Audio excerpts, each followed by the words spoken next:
Thanks to our friends at The Motley Fool for sponsoring this video. Visit fool.com/ASYM for the top 10 stocks to buy right now. I think it's become pretty clear over the last 6 months that the cable bundle and the cable industry as we know it or have known it over the last 20 or 30 years is really coming to an end. And that came to a head when Charter and Disney had their standoff over how much Charter was going to be paying Disney for specifically ESPN and also the bundle of channels that Disney charges cable companies just to access. And that is typically a bundle that is sold to the cable company, and that cost ends up getting passed on to consumers. But there were a couple of interesting outcomes from that negotiation. One was that Charter was able to push back and actually not buy as many channels from Disney as they previously did. They also got some streaming services included in their cable bundle, and they got the right to wholesale Disney streaming services, meaning they could effectively bundle their broadband service with Disney streaming services.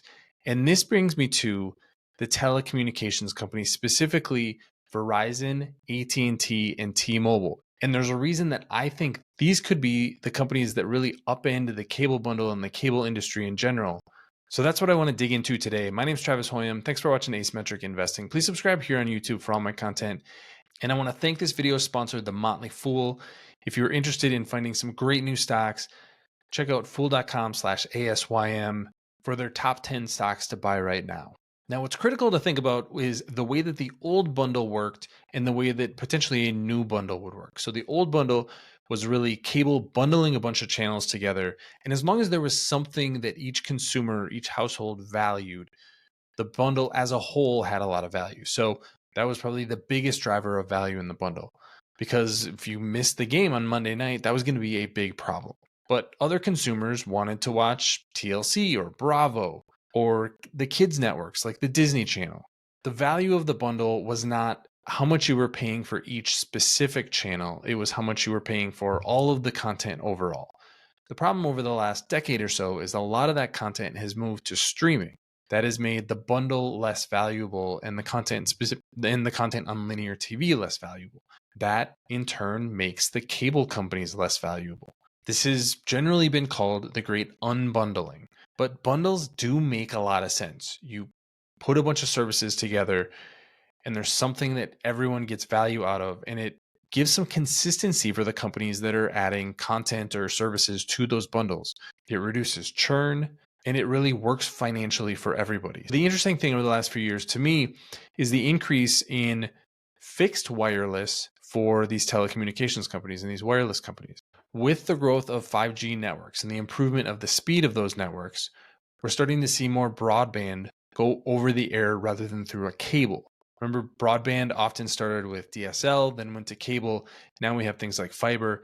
But I've actually been using Verizon's fixed broadband, which is really just a box that plugs into the wall, connects to the 5G network. I've been using this for about a year now, and it's actually faster than cable was at my house.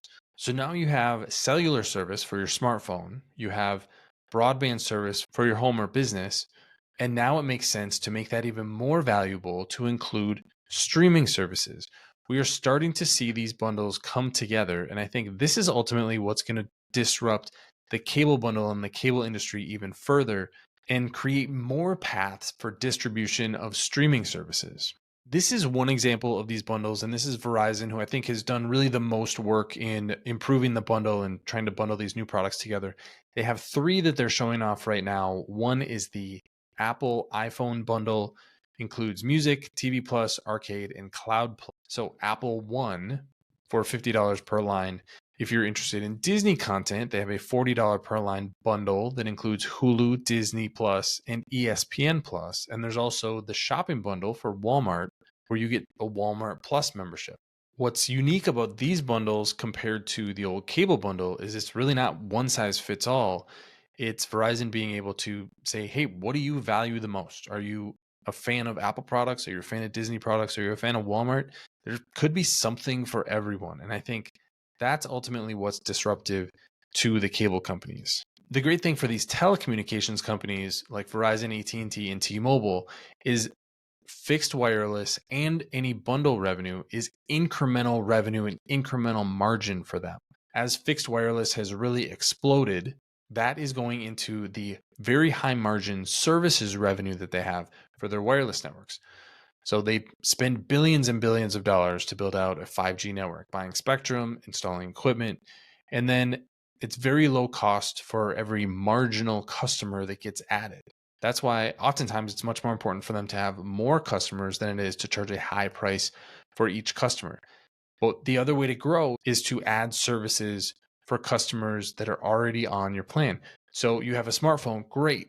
But if you add a $5 a month plan for your watch or a $25 a month broadband connection, that's going to be incremental margin and increase the profitability of those companies, improve the payback of that 5G investment. From the streaming bundle side, the deal that Disney made with Charter, I think, is instructive because that was a wholesale agreement. So now let's say that Disney Plus is $10 a month. That's what the retail price is. Maybe Charter is only paying $7 a month for those subscriptions. So they can resell that for a higher price. You could also bundle that, like the examples that I showed earlier, and sort of hide the cost that goes into everything and say, hey, is this bundle of value to you as a customer? So I think these are interesting strategic ways that new entrants in broadband, specifically with over-the-air broadband with 5G from Verizon, AT&T, and T-Mobile, could really improve their financials. And the reason that this is interesting is especially Verizon and AT&T, single-digit price to earnings multiples, very high dividend yields. The market does not like these stocks right now, but I think there's a lot more potential in them because this could be the future of the bundle. But what do you think? Leave your comments in the comment section below. Don't forget to subscribe to Asymmetric Investing. And thanks for watching, everybody. See you here next time.